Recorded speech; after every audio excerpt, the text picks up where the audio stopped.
Moi, c'est Marie, j'ai 29 ans et je suis atteinte de prurigo nodulaire. Il s'avère que ça fait 4 ans et demi que j'ai cette maladie. Ça a été un chamboulement dans mon quotidien. J'ai en vain essayé pendant des semaines, pendant des mois, pendant des années à essayer de chercher des réponses à mes questions parce que beaucoup de spécialistes ne sont pas au courant de ce que c'est comme maladie et ne peuvent pas nous aider plus que ça parce qu'il n'y a aucun remède 100% efficace pour ne plus l'avoir. Je suis tombée il y a 2-3 semaines sur une vidéo qui a été mise en ligne il y a seulement 4-5 mois d'une personne qui était atteinte de cette maladie et qui a réussi à en guérir. Euh, le fait d'entendre cette personne d'expliquer cette maladie et de l'entendre de la bouche d'une autre personne, ça m'a mis les larmes aux yeux et enfin je me suis dit je suis plus seule parce que j'avais beau essayer de comprendre le pourquoi du comment moi j'avais cette maladie, que j'étais dépitée et dépassée par ce qui m'arrivait et ce qui m'arrive toujours. J'ai décidé de faire cet Instagram pour pouvoir en parler librement et pour pouvoir sensibiliser les gens sur cette maladie parce que le jugement est beaucoup trop facile et les regards sont très douloureux pour nous, sachant que nous subissons au quotidien des démangeaisons atroces et je le souhaite à personne, vraiment. J'essaye d'expliquer aux personnes qui me demandent les sensations que j'ai au quotidien. C'est comme si j'étais enroulée dans un pull à grand-mère qui pique énormément. Et du coup, c'est la sensation que j'ai quand j'ai des démangeaisons. Il s'avère que la maladie ne met pas la santé en péril, mais par contre notre quotidien complètement. Donc c'est-à-dire que effectivement je me sens chanceuse de ne pas avoir une maladie en phase terminale et voilà dans le couloir de la mort. Mais par contre cette maladie est très très très très contraignante dans notre quotidien. C'est-à-dire que ce n'est pas juste des nodules sur notre peau. Donc j'ai commencé à en avoir en bas des jambes et dans mes avant-bras. Parfois, par moment de stress, je vais en avoir en haut de mon torse et parfois en bas de mon dos. C'est pas que physique, c'est que en fait, c'est que ça joue sur la psychologie. C'est que ce sont des démangeaisons à répétition et parfois on se gratte jusqu'au sang. Quand quelque chose nous frustre, ça va nous gratter. Quand on a envie de dormir, on va y aller, mais on va savoir qu'on ne va pas faire une nuit complète. Ça fait des années que je ne dors pas des 6 ou des 8 heures d'affilée en continu. Je dors en général 4-5 heures dans la nuit, mais hachée. Voilà. Il faut savoir que je ne peux plus aller à la plage, je ne vais plus à la piscine non plus, je ne m'expose plus l'été. On a une façon d'aborder les beaux jours différemment parce qu'on ne peut pas sentir l'air du vent sur notre peau parce que les regards des gens sont trop importants et trop curieux.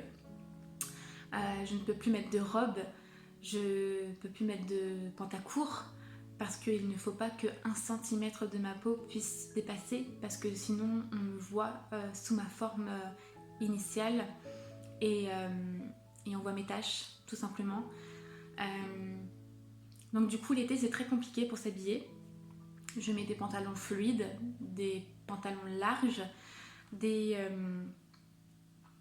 t-shirts à manches longues satinés pour éviter les démangeaisons. Mais c'est très très compliqué de ne pas pouvoir profiter des beaux jours et de ne pas pouvoir s'exposer au soleil.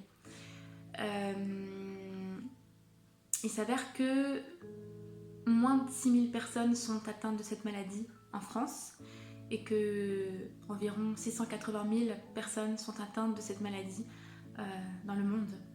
Donc c'est très peu. Et il faut savoir aussi que cette maladie, psychologiquement, ça joue énormément. Parce qu'en fait, on va voir que ça. C'est-à-dire que quand on va dormir, on va se gratter sans s'en rendre compte. Et puis le lendemain, on va se réveiller, puis on aura des taches de sang sur le lit.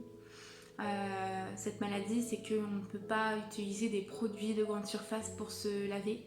Je suis obligée de prendre une huile de douche. En ce moment, j'ai l'huile de douche Bioderma qui m'aide énormément à m'apaiser. Je fais mes douches tous les soirs et j'ai déboursé je ne sais combien de sous dans les crèmes de tout genre, La Roche-Posay, Bioderma et compagnie. Mais aucune n'a réussi à m'apaiser correctement. Et puis aussi, un dermatologue m'avait prescrit une crème, alors je ne pourrais plus vous dire le nom, mais il s'avère qu'elle était beaucoup trop grasse pour moi, et c'est-à-dire qu'en fait, pendant des années, je l'ai appliquée pensant que ça allait m'aider, et puis en fait, il s'avère que ça a aggravé tout ça. Et du coup, en fait, ce que je mets moi pour m'apaiser, c'est du talc. Tous les soirs, je vais dans ma baignoire et je me talque de haut en bas, du moins les zones touchées justement par le prurigo, pour m'apaiser au maximum. Et c'est vrai que les médecins, ils ne vont pas vous proposer le talc parce que le talc, ils vont rien gagner dessus. Donc du coup, ils vont vous proposer telle ou telle crème parce que le talc, ça coûte rien. Mais je vous avoue que dans le porte-monnaie, ça fait du bien. Et niveau apaisement, pour ce genre de problème, j'ai pas trouvé mieux pour l'instant. Donc si je peux vous conseiller quelque chose, c'est le talc. Et pour l'épilation aussi, c'est très compliqué parce que on peut pas aller dans un cabinet d'esthéticienne parce que la cire est beaucoup trop chaude et n'est pas conforme à ce genre de problème de peau, et du coup nous fait des rougeurs et des petits boutons et des gros hématomes, enfin du moins pour ma part. Et je ne peux pas le faire au rasoir non plus, que ce soit manuel ou pas. La seule solution que j'ai trouvée pour pouvoir m'épiler correctement et pour prendre soin de moi un minimum, parce que j'ai pas envie que cette maladie prenne le dessus, c'est la crème épilatoire que j'achète en pharmacie de la marque Vichy. Elle m'aide énormément. Ça brûle un petit peu, mais beaucoup moins de ce que j'ai pu tester auparavant. Donc si ça peut aider certaines ou certains d'entre vous, voilà, je mets ça là, et si ça aide, tant mieux. Quoi vous dire sur cette maladie? Je sais pas. Donc là je fais une première vidéo pour vous dire voilà mon ressenti, pour me présenter par rapport à ce que je vis au quotidien. J'espère que cette vidéo sera partagée à un maximum pour que les personnes ne se retrouvent pas seules, parce que c'est important d'avoir des témoignages à droite et à gauche pour nous rebooster et puis pour nous aider à tenir debout. Ce serait cool de faire une petite communauté histoire de s'entraider justement, parce que les jugements des autres, c'est tellement compliqué à vivre au quotidien.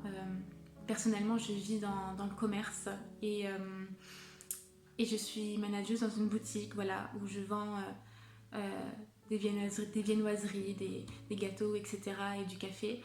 Et en plein milieu d'un rush de midi, il y avait énormément de monde et j'étais en caisse. Et une dame prétendait qu'elle était médecin, m'a demandé ce que j'avais sur la main. Donc je lui ai dit que c'était une maladie, que j'arrivais pas à en guérir pour l'instant. Et cette dame-là, elle m'a regardée d'une façon, j'oublierai pas son regard, et elle m'a fait ah non, mais parce que là vous travaillez dans le domaine alimentaire, et du coup en fait je voulais vous poser la question pour savoir quelle était votre maladie, parce que je n'ai pas envie d'être contaminée, tout simplement. Et en fait elle m'a ouvertement jugée devant mes collègues et devant les clients qui attendaient de passer à la caisse.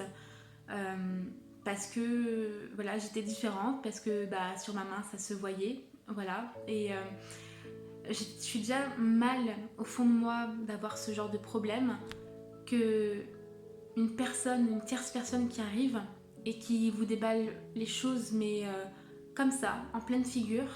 Et si elle était vraiment médecin, enfin, il faut avoir un minimum d'empathie, je pense, pour les gens qui sont en face de vous et qui ont des choses un petit peu plus compliquées que d'autres, qui ont...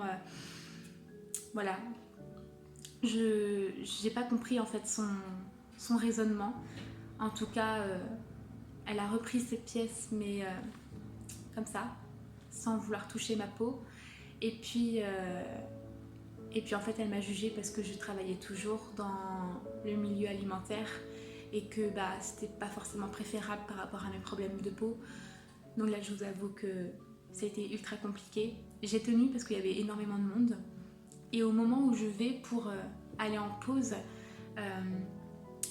une cliente m'attrape le bras et me donne le nom d'une personne, voilà, qui pourrait éventuellement m'aider sur les réseaux, voilà, qui a des énergies positives à redonner, etc. Et même si j'ai pas été voir et que j'ai pas abouti toutes ces recherches parce que j'étais à une période de ma vie, c'était l'année dernière, voilà, je voulais plus en entendre parler, je voulais vivre avec et puis tant pis. Mais du coup, ça m'a fait du bien de voir que une personne malveillante finalement a fait venir une personne bienveillante sur ce genre de problème de peau et voilà, m'a touché l'épaule en me disant faut pas l'écouter. Et c'est ça que j'ai envie de vous dire en fait, c'est que ce genre de problème de peau, c'est la couverture de votre histoire et elle n'est pas venue pour rien sur vous. Pendant de nombreux mois, je pensais qu'il fallait que je travaille sur quelque chose pour pouvoir justement trouver la clé pour en guérir. Voilà, j'ai fait un podcast parce qu'il fallait que je parle de certaines choses que j'avais vécues dans ma vie et je me suis dit si j'en parle, ça va m'aider justement à tout extérioriser, mais ça n'a pas fonctionné. Et après, au tout début, quand j'ai commencé à avoir ce genre de problème, j'ai continué mon livre que j'avais commencé à écrire sur ma jeune maternité, sur la monoparentalité. Et en fait, ça m'a aidé à faire face en fait à mes problèmes de peau. Et heureusement que j'ai eu ça, comme ça j'ai pu garder le cap. Parce que si j'avais pas eu l'écriture et si j'avais pas eu cette envie de partager mon vécu sur différents sujets pour justement aider d'autres, ne serait-ce qu'une personne ou deux, et je pense que je n'aurais pas eu le mental que j'ai aujourd'hui. Alors je vous dis pas que je suis forte, hein, parce qu'il y a des jours ça va pas. Mais en tout cas, j'essaie de tenir debout pour mon fils, pour mon chéri et pour moi. Et je pense qu'un jour, j'aurai plus ce problème de peau. Mais voilà, pour l'instant, il faut attendre. Il faut attendre et puis c'est l'avenir qui nous dira et c'est les recherches qui feront que voilà, on va trouver un remède et puis on n'aura plus ce problème de peau là.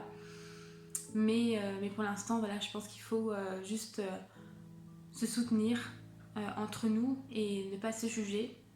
Et je pense que si on arrive à se faire une petite communauté avec les nodules, on pourrait faire avancer quand même quelque chose. Je sais pas, j'espère.